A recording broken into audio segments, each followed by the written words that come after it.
Here on Democracy Now!, democracynow.org, the War and Peace Report. We are on the road in Venice, Italy, the site of the Venice Biennale, the oldest and most prestigious international biannual art exhibition in the world.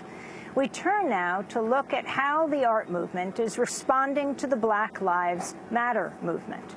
This comes as authorities have declared a state of emergency in Ferguson, St. Louis County, amidst continuing protests marking the first anniversary of Michael Brown's death and the shooting Sunday of yet another African-American teenager.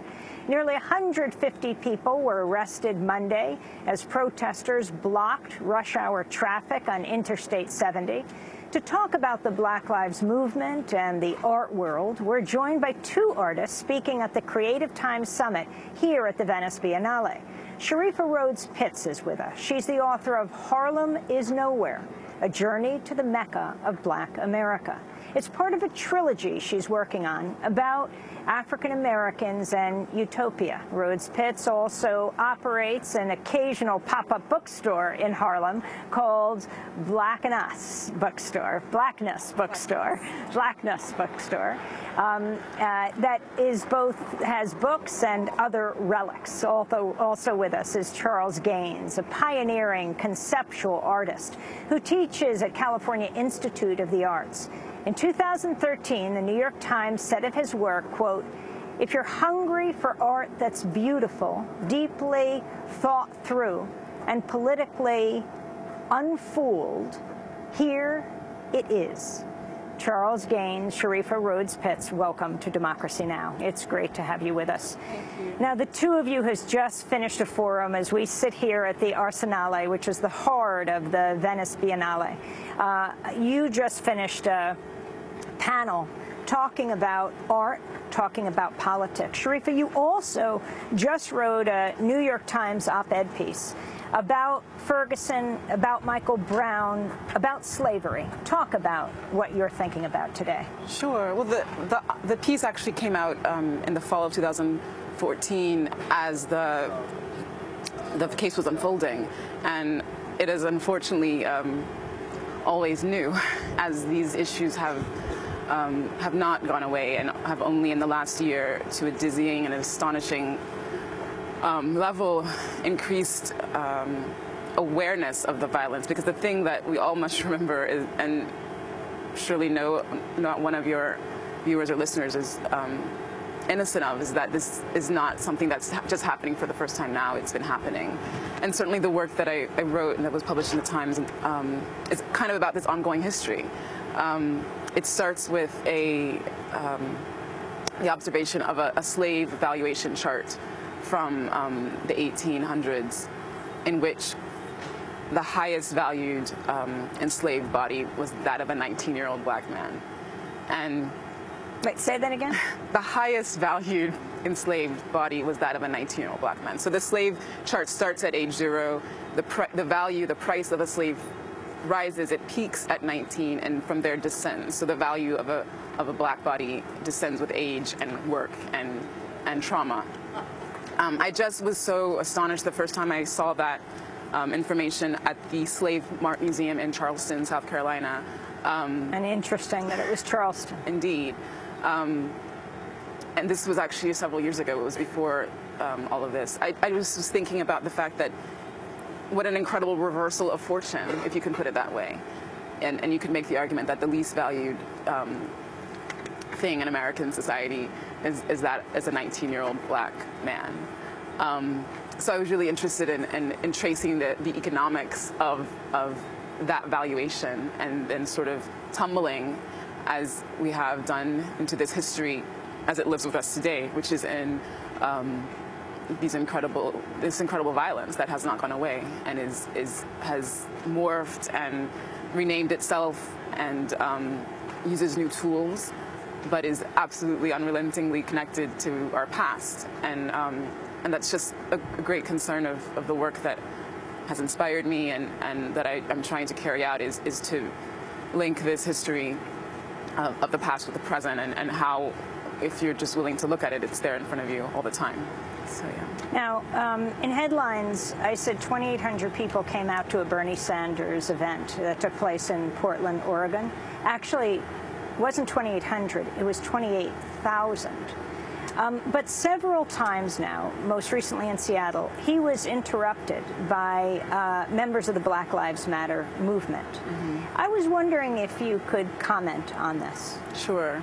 I mean, it's interesting because there's a sense with, as time is going on and this movement is defining itself and articulating itself and making itself known, the strategy of interruption is continuous, from these political events that are now intersecting with the election season, but also going back to the occasion when members of the Black Lives Movement interrupted a rally convened by Al Sharpton's movement in order to make their voices heard. I mean, this was a very important strategy of saying, you know, the official bearers of our voices are not on the stage right now. Let us be heard. That was what happened. And then you can also look to the Black Brunch protests that were happening in the Bay Area and also in New York, where protesters were going to brunch establishments on Sundays and chanting the names of people that have been killed by police, and just really demanding the space, and that this is part of our daily life. And I think it's interesting just because there's a sense of some people around me are saying, you know, there's a sense of people waking up, or of this generation waking up and claiming its voice. And so these strategies, I think, are part of that, of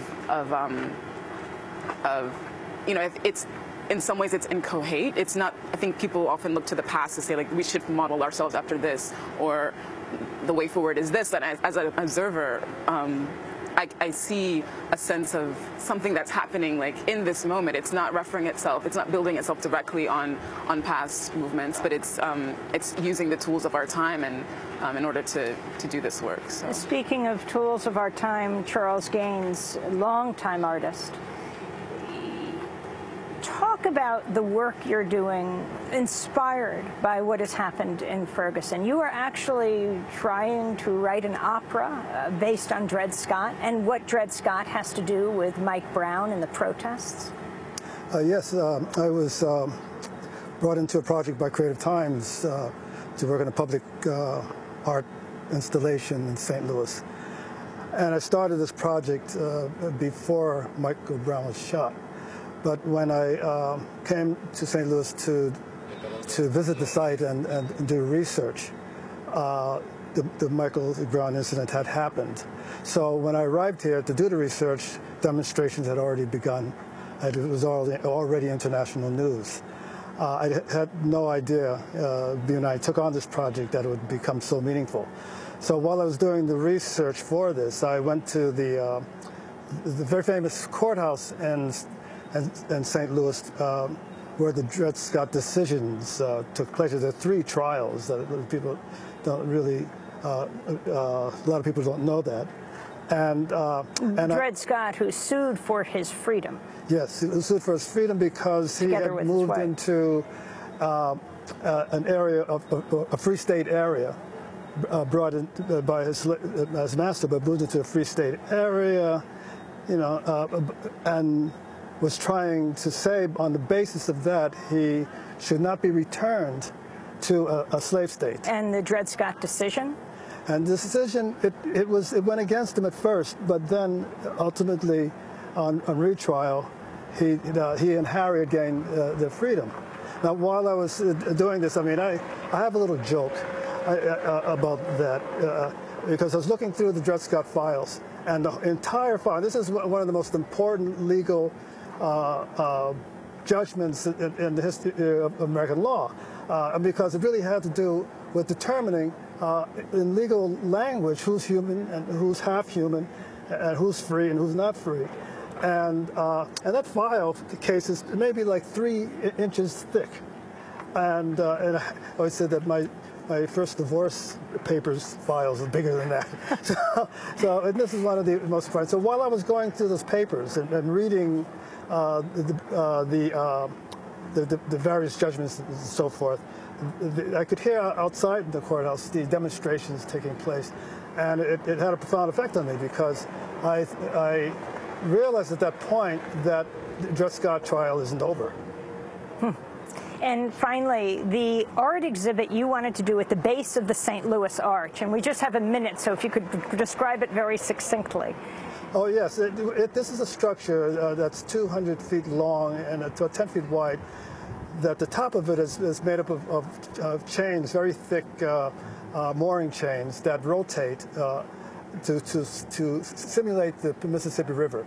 And you can go inside the structure and stand underneath these chains and watch the chains move above you. Like a river of chains. Yes, but also them metaphorize the slave ship. And finally, the arch, what it means to you. Yeah, I mean, this is the thing, that the arch was...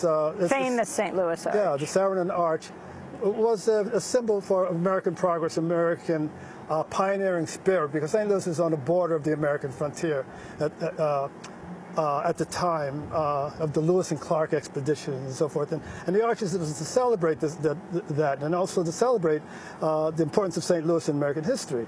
I recognized that there was another side of the story, that one where you can read that celebration of manifest destiny as a celebration of imperial and colonial empowerment, and I wanted to bring that narrative out of my project. Finally, Sharifa Rhodes-Pitts, what being here in Venice is all that's taking place in the United States that you're both deeply involved with means?